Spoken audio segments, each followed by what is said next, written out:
Hello everybody, I am Ben from Team Panic. That's right, it is time to talk about how Annie Are You OK went at ARC's May meet. Now, I'm going to say this up front and immediately. The pits at ARC's arena, or in ARC's arena, were locked down for this entire competition, both for the beetle weights and for the non-destructive B League, which we'll talk about next week. That does mean that there were a lot of very quick beetle fights in this week's or this month's matches.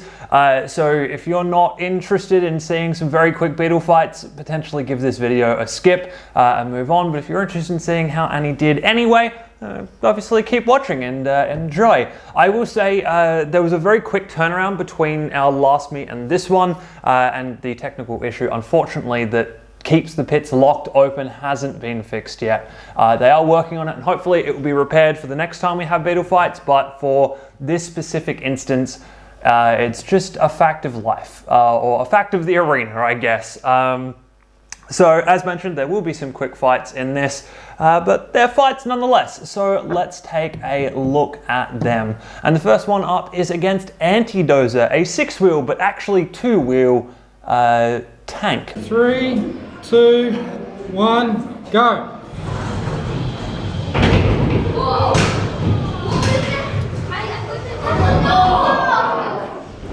Yeah, so quick fights, as mentioned. So obviously in this one, we span up, hit the seam line in the middle of the arena, and then basically hit him. But by that time, all of the weapon energy was basically gone.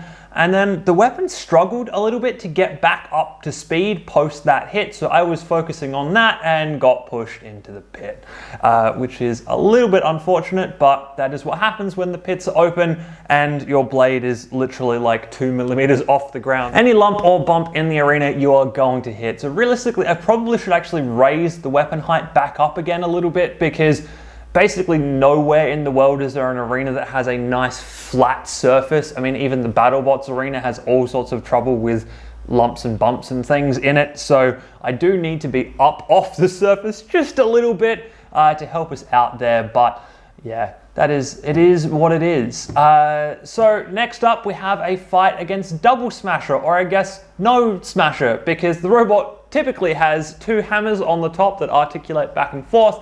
Unfortunately for this event, didn't have a single hammer on the robot. 3, 2, 1, go!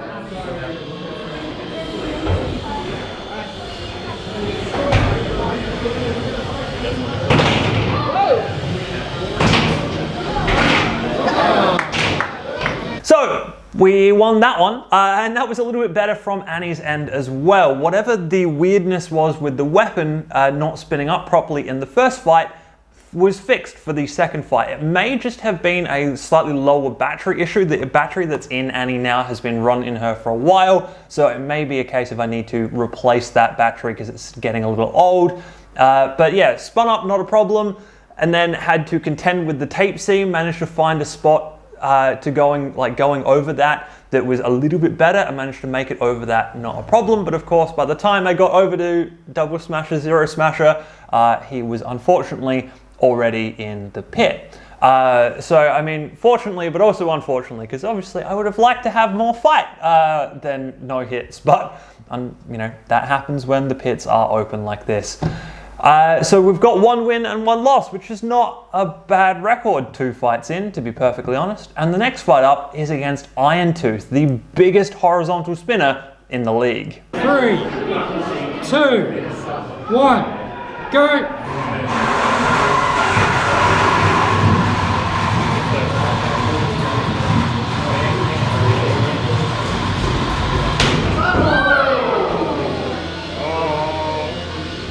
Can you move Iron Tooth? Alright, 10, 9, 8, 7, 6, 5, 4, 3, 2, 1. So here it was, 3 fights in that I learnt my lesson, and I started on the other side of the arena, so I was coming at the tape seam from the high side, which meant that I could cross that seam really easily to attack an opponent. and we both got spun up. He hit me and I didn't hit him because his weapon is actually longer than mine. The more reach means that he gets the better of all of the engagements.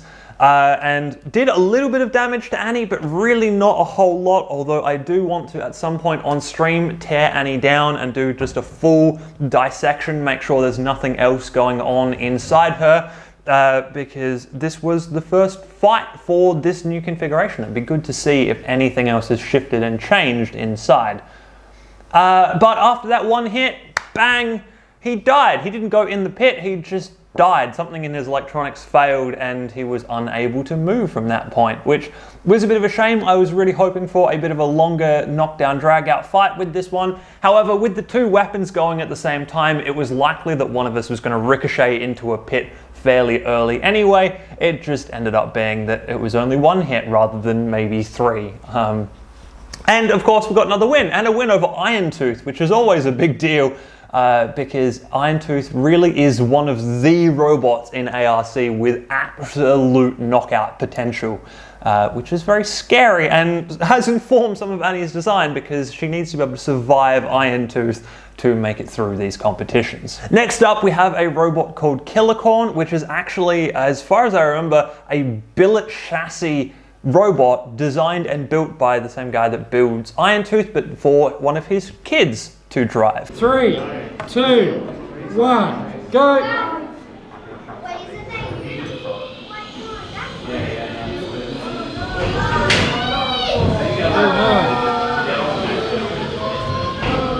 Alright, 10, 9, 8, 7, 6, 5, 4, 3, 2, 1. And again, it is a one-hit wonder of a fight. We managed to hit Killicorn once, doing very little to no actual damage, which is why I don't have a photo to plaster on the screen here and show you what I did, and knock Killicorn into the pit. And they did suggest that I go over and hit her again. However, with the way my weapon was spinning, if I had hit her again, she would have just gone into the pit more. I wouldn't have been able to unstick her really. So in hindsight, I probably should have gone over and just done the hit anyway, because again, they were asking for it to happen. But I was like, I don't really want to put undue damage onto this robot, especially when it's already stuck. Yeah, I mean, you never know. I might have hit and bounced back out and the fight continued, but yeah, that's not how that went. Next up, we have a fight against Sordid History, a YOLO Drive Thwackbot. 3, 2, 1, go!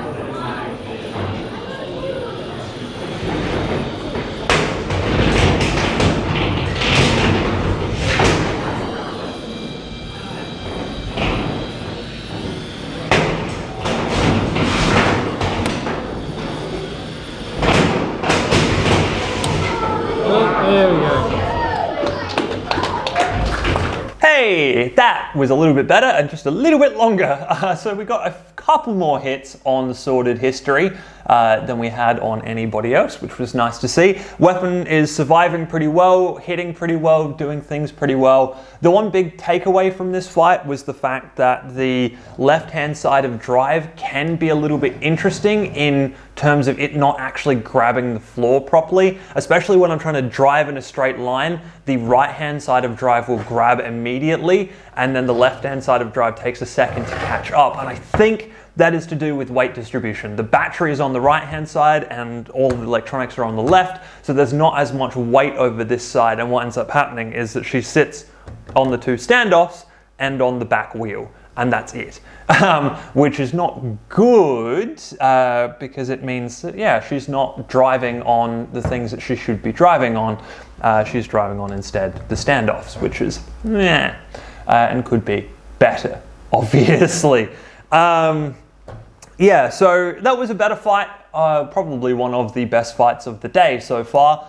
Getting those hits in was really nice, and of course with the open pit he ended up in the pit, and that was the end of that fight. But of course Annie is looking pretty solid now with only one loss out of all of those fights. Next up we have Choppy, which is the third and final robot done by Iron Tooth's builder Jamie, and it is literally made out of chopping boards, hence the name. 3, 2, 1, go!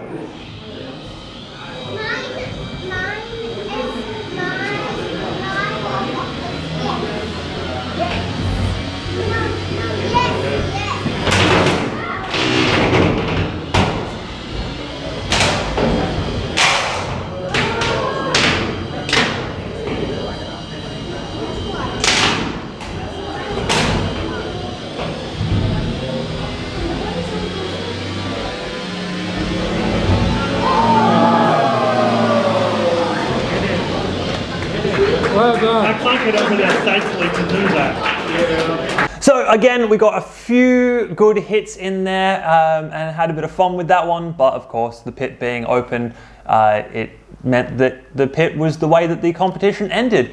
And again, Jamie is a glutton for punishment. He likes people hitting his robots after they've got stuck. He did ask me to do that, but considering where the seam was in relation to everything, I took one look at it and looked at the fact that my drive wasn't driving perfectly straight.